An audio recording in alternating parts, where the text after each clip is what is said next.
comprehensive news, because in today's world, you need more than just sound bites. TSPN, streaming on the World Wide Web and on demand at tspntv.com.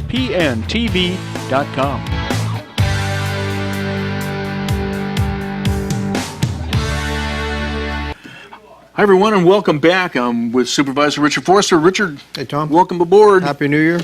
You too, sir. Okay. Hey, what's on your agenda? Well, we have a long agenda. Okay. A couple of items I anticipate to go very quickly. A couple of items will take a long discussion. Okay. First item should be very quick, the changing of the guard. I'll go out as chairman, and Ted Novelli will come in as chair. I anticipate that happening. I anticipate Brian Onetto being the vice chair. Okay. Shouldn't be any issue there. And we move on with, after that, the passing of the gavel, and I get my plaque, and we go from Get your there. pictures taken? Yeah. No pictures. So, you know, when you've done this a couple of years, you don't need your picture taken anymore. Okay. We have a discussion on the Amador Water Agency.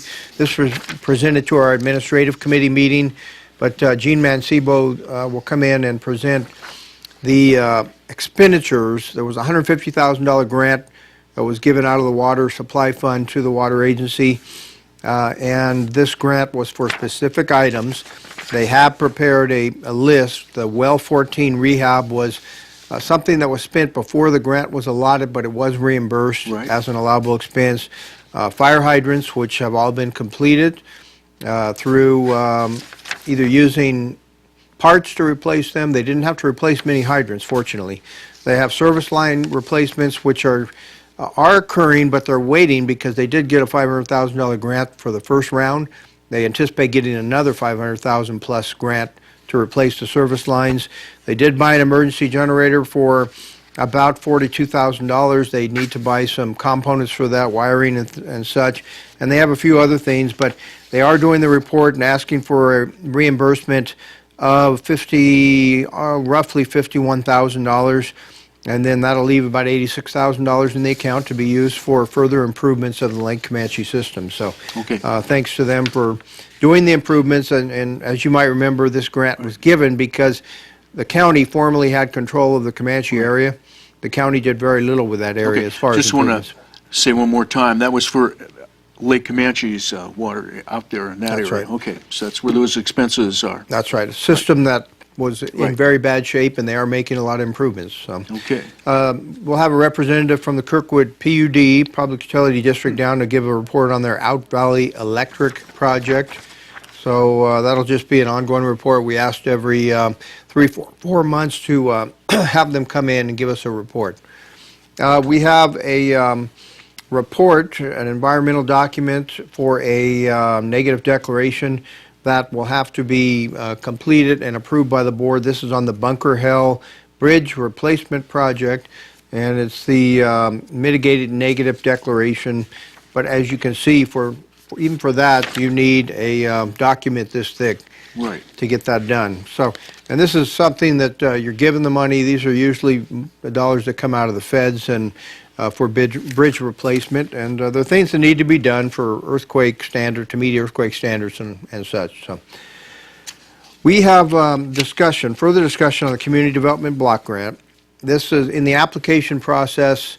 The Amador Water Agency applied for the upcountry area, I think around Carson Road in that area, to improve the lines there, so that they could get sufficient water pressure for their hydrants and for the homes, matter of fact. But the bigger issue is for hydrants in a fire. So I think we allotted about $500,000 there. $100,000 was applied for from River Pines for a community development block grant project to analyze their system and see what improvements need to be made, which one is for construction, the other is for the actual study to be done. Okay.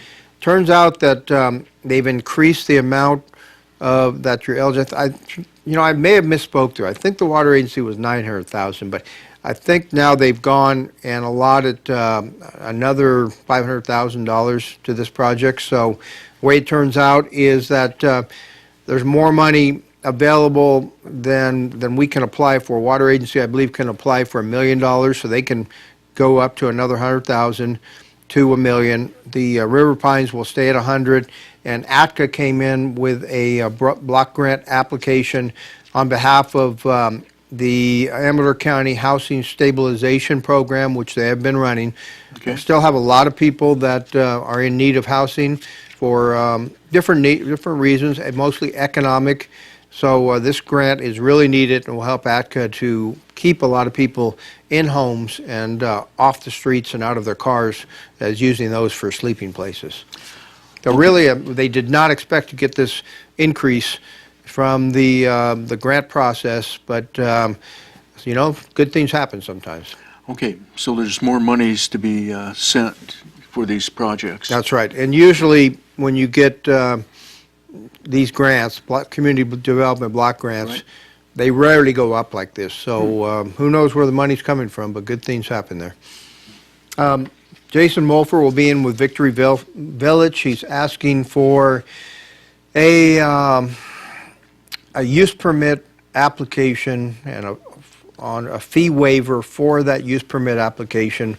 The use permit is another issue, and this may be the cart before the horse. You might want to see if you can get the use permit. Usually what happens is you pay the money, you get the use permit, then you come back for the fee waiver.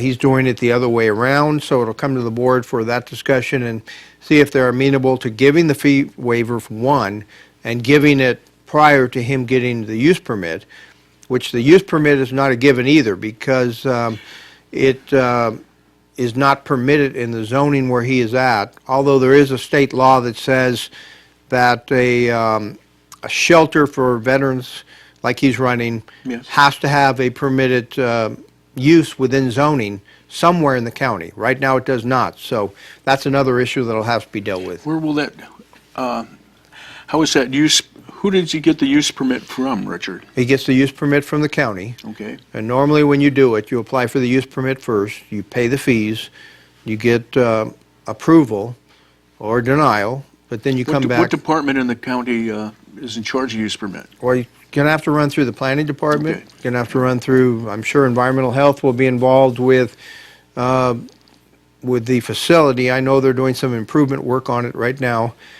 But this is a difficult situation. You have it's basically a homeless shelter Right. for veterans until they can find another place to live, or veterans who are having a little bit of problems and need assistance. Obviously, we want to give them help. Right. So my feeling is we try to work with Mr. Mulford and try to make this happen, and we'll see what the board decides about Okay. this. We have requests coming in for Healthy Amador. Want to get healthier, Tom?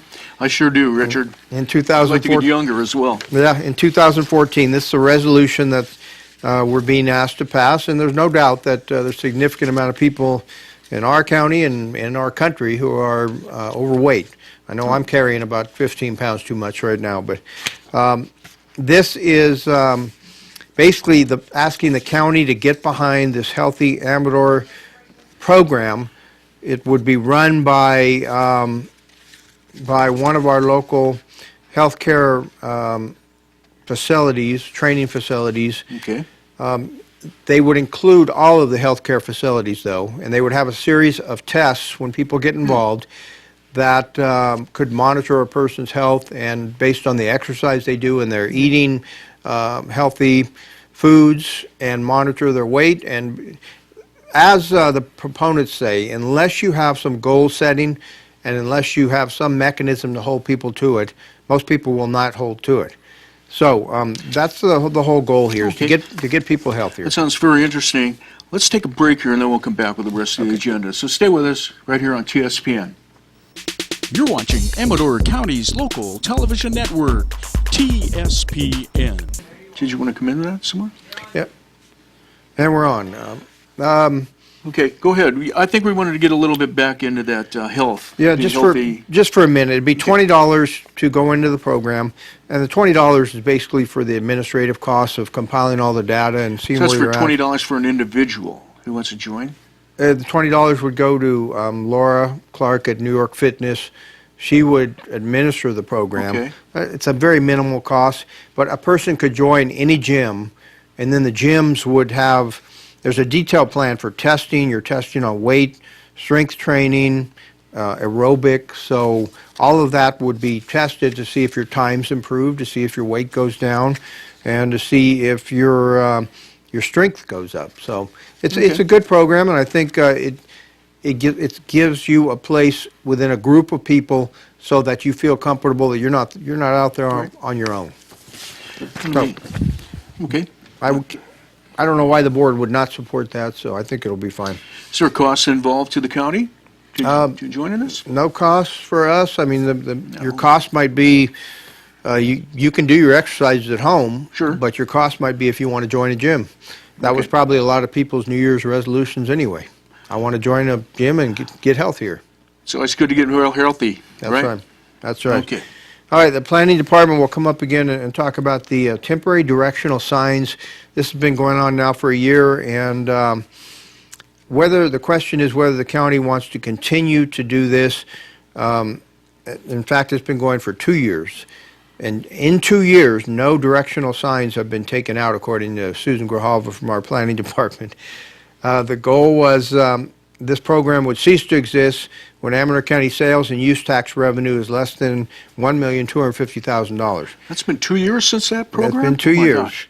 So right now we're at sales and use tax in 2011-12 equaled $2,044,000, of which $1.2 million went into the general fund and $812,000 went to roads. No permits were taken out in that 2 years, so just speaking for myself, I think I might have a hard time continuing this program. So you think it'll sunset then? Yeah, people must not think the directional signage is important then, so. Well, I think that came about because of the great directional signage that went out in Plymouth, and they might have had more reason for the signage. Not so much to do with wineries as it had to do with local businesses in the Martell area. Signs pointing, where's Round Table Pizza, Right. or where's New York Fitness. I mean, those kind of signs to help people, and those signs were not in compliance with regulations, Right. so they were taken down. So we gave an avenue for people to utilize to put those signs up. Okay. They haven't done that. Right. I guess I was thinking they probably thought that they did such a swell job going to the wineries that maybe signs like that would do some good here. Well, the wineries have plenty of signs, and they do help, I think. So Okay.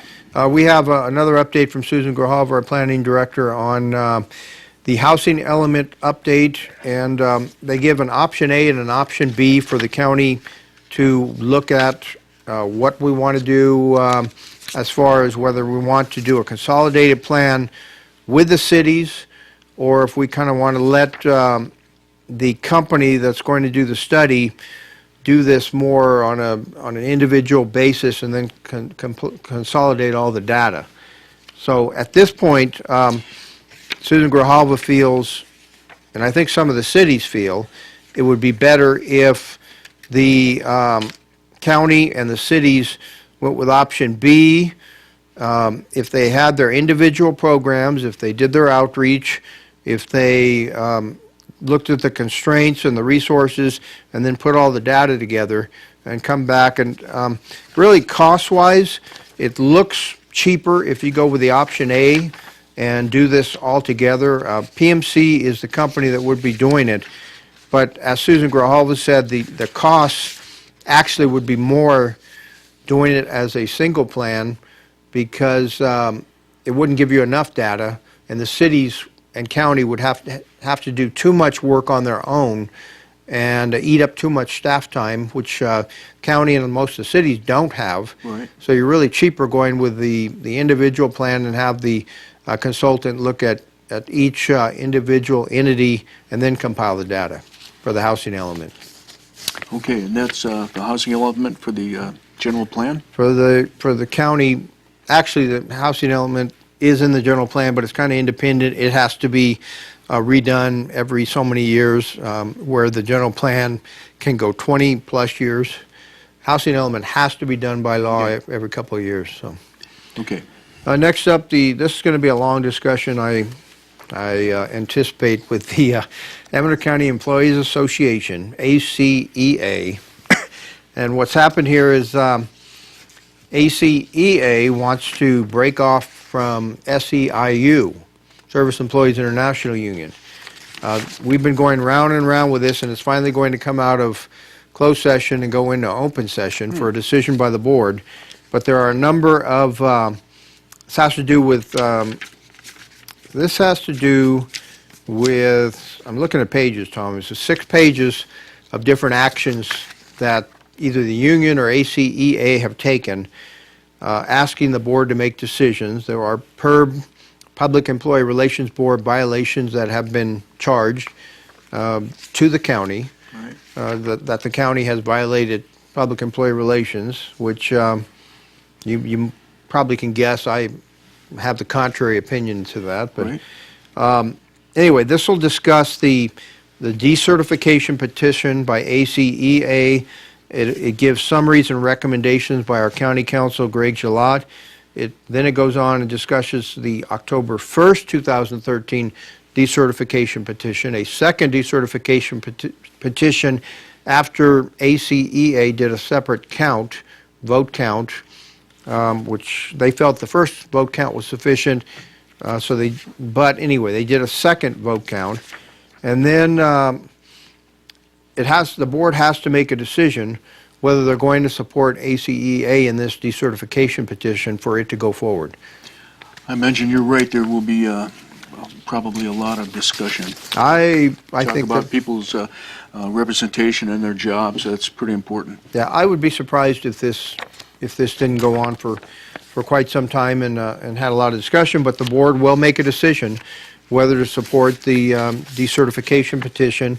If the board makes that decision, I expect there to be probably challenges in the future if that happens. I don't know. We'll see what the board does tomorrow. Okay. I have no crystal ball. The 2014 committee... Get out a little over a minute, Richard. Go Okay, the ahead. Use it up. 2014 committee assignments will be passed out. Very Okay. few changes there. And then some of the last items on the agenda, we just have a certificate of merger, and we're in good shape. We'll probably be done by 4 o'clock tomorrow Okay. afternoon. So it'll be a long meeting, but interesting things that are going to be on that agenda. That's right. Okay. The union issue, ACEA, SEIU issue will be later in the day, probably sometime mid-afternoon. Okay. So if you're interested, make it down to the Board of Supervisors tomorrow on Tuesday. And Richard, thanks for coming by, Okay, Tom. as always. And thanks for watching us here on TSPN TV. We'll catch you again next time. You're watching Amador County's #1 news and sports leader, TSPN.